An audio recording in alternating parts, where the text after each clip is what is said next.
Well, guys, I'm back one more time to bring y'all this information, this news. I'm that dude out of Columbia, South Carolina, they call Drummer 1980. I hope you're having a good day today, and if that's not the case, ask yourself why, because after all, remember, happiness is an inside job, and it will always be. And in terms of fellow guys, we back today again. I'm going to call you into the spring because I don't need to prolong the time. Well, tonight, a Malberry man is in the ICU awaiting surgeries after a brutal attack at a car wash. And 4 teenagers accused of attacking him face serious charges, including attempted second-degree murder. In an interview from his hospital room, the victim tells Fox 13's Carla Byron he was attacked for no reason. Juan Ramos's facial injuries are too graphic to show. All these are loose. I got hit. A broken nose and jaw, and swollen and bruised eyes. And he can't show the damage the rest of his body endured. Next thing you know, I'm getting pounded. Left and right. 35-year-old Ramos was at the Malberry car wash on North Church Avenue Monday. Just before midnight, he approached a young man washing his truck. Sheriff Grady Judd says Ramos was highly intoxicated. However, Ramos says all he did was try to give the man pointers on how to clean his truck. A friend inside the truck who made a phone call. And he called some friends and said, hey, they're picking on our buddy. And immediately, 4 other people showed up. As Ramos was leaving the car wash, surveillance video shows the teenage suspects jumping out of 2 cars and running towards him. After a brief interaction, cell phone video from the female driver captures Ramos being sucker punched to the ground and knocked unconscious for a few minutes. We're pausing the video here as he is being punched and kicked over and over again. Ramos says he was attacked based on a misunderstanding. At that age, no, they know what's right from wrong. 3 adult teenagers, including a minor, were charged with attempted second-degree murder. Ramos's wife, Rachel, says he did not deserve to be nearly killed. They were high-fiving each other and laughing and carrying on like it was a joke to them. I don't care how old you are. That's like, you're a monster. Ramos wants the girl who took the video to be charged as well, because he says everyone involved is a danger to the community. It could be your kids, could have been your cousin, could have been your friend, could have been your sister, could have been your brother, could have been whoever. I hope that they never put their hands on anybody ever again. In Polk County, Carla Byron, Fox 13 News. Ramos will need facial reconstruction surgery, and it's too early to tell if he has any brain damage. He expects to be released from the hospital next week, and those suspects are also charged with aggravated battery and rioting. 4 thugs jumped this man. This guy was pulverized simply because he was just making a suggestion. But yet they want to show you something about Cincinnati and the Alabama brawl and all that, which was justified.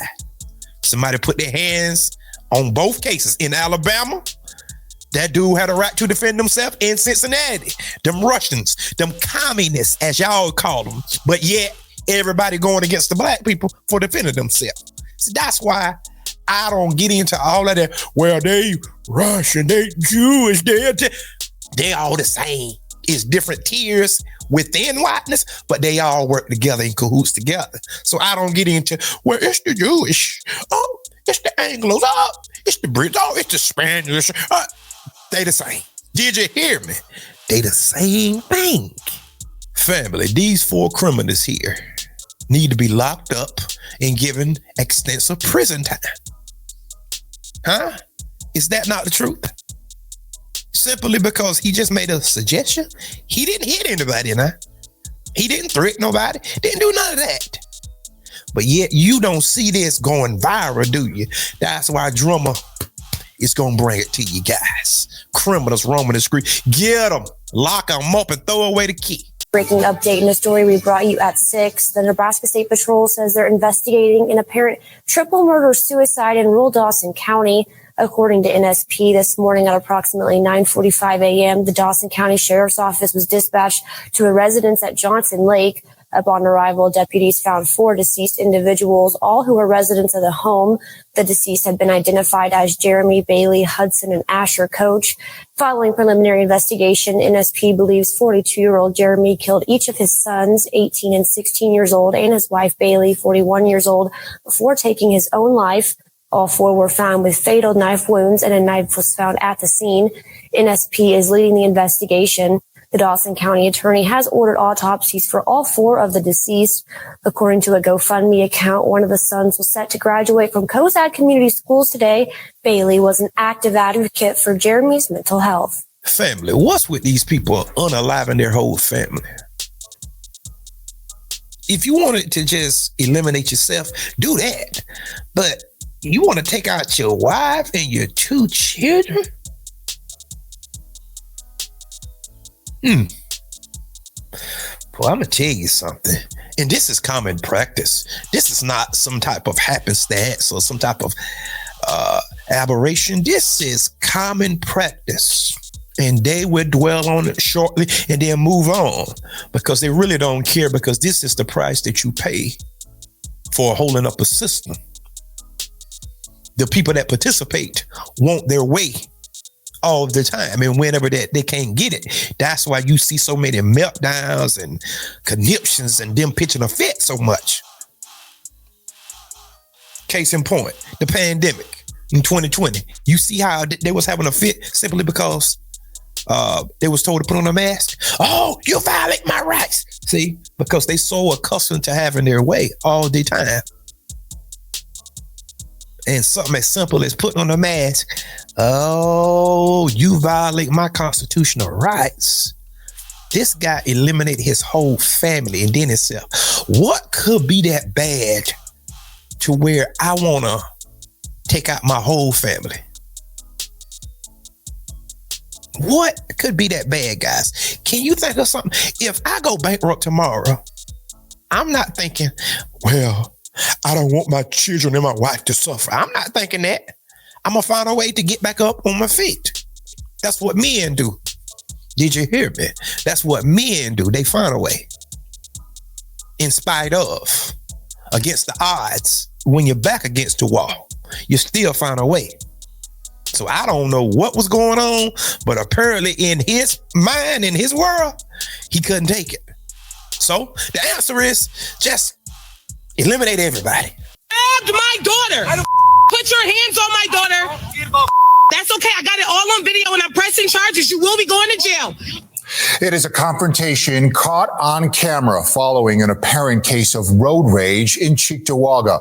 A man repeatedly yelling racial slurs at a black woman sitting in a car with her daughter. Good evening. That now viral video is difficult to watch and hear. And tonight, the man seen in that video is facing a number of charges. 7 News has also obtained a separate video that appears to show the confrontation that started it all. The video on the left of your screen shows the first encounter at a busy Cheektowaga intersection yesterday morning. The woman sharing a video with 7 News that shows her then following the suspect to a nearby home. 7 News reporter Derek Hyde shows us what happened next. Let's go. Get my license plate. My car, you dumb. An apparent road rage incident in Cheektowaga has led to the arrest of a 34-year-old man from Lancaster. Oh, my daughter. That's okay. I got it all on video and I'm pressing charges. You will be going to jail. Cheektowaga police say the man seen here is Justin Goodrich, and the person recording is Adriana Jemison.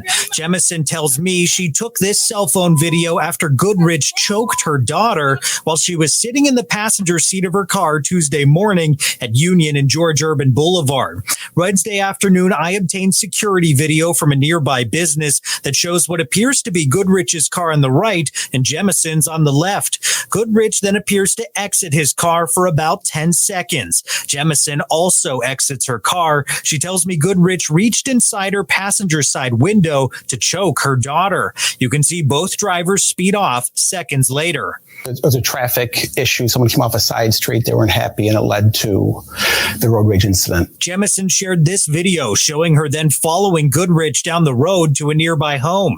Let's go. Get my license plate. My car, you dumb. Goodrich can be heard repeatedly calling Jemison, who is black, racial slurs, while she continues to say he grabbed her daughter. My daughter was a kid. You put your hands on my daughter? And you thought I wasn't going to follow you? At one point, Jemison opens her trunk, grabs a snow brush, and approaches Goodrich.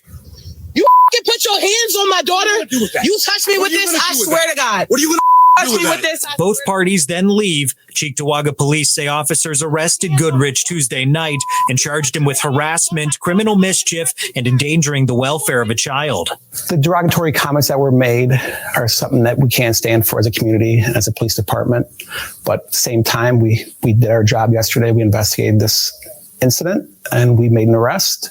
And if there needs to be more charges, we're still open to that with the district attorney's office. We are working with them as well. Police tell me they cannot comment on the details of this case while it's still under investigation. I did speak to Goodrich. He tells me he cannot comment at this time. The district attorney's office tells me he was arraigned Wednesday morning and has a court date in July.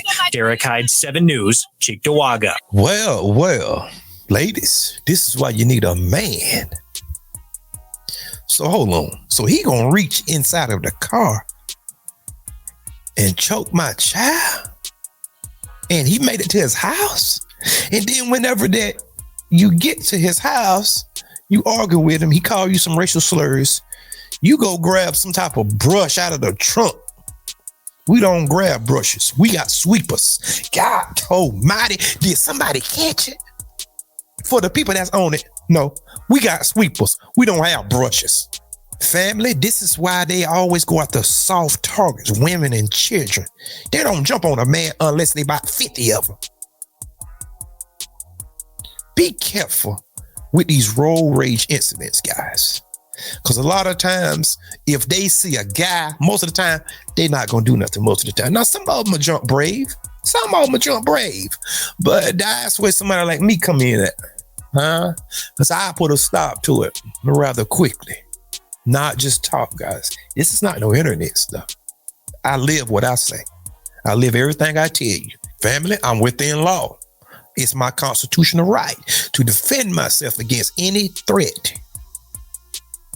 Anybody that's trying to do bodily harm to me or mine. And my children is an extension of me, right? So if you put your hands on them, I'm not going to sit there and have no conversation with you. It's immediate. Do you understand? No conversation. No, well, why did you do that? Well, I'm going to call the police. Yeah, we're going to call the police after.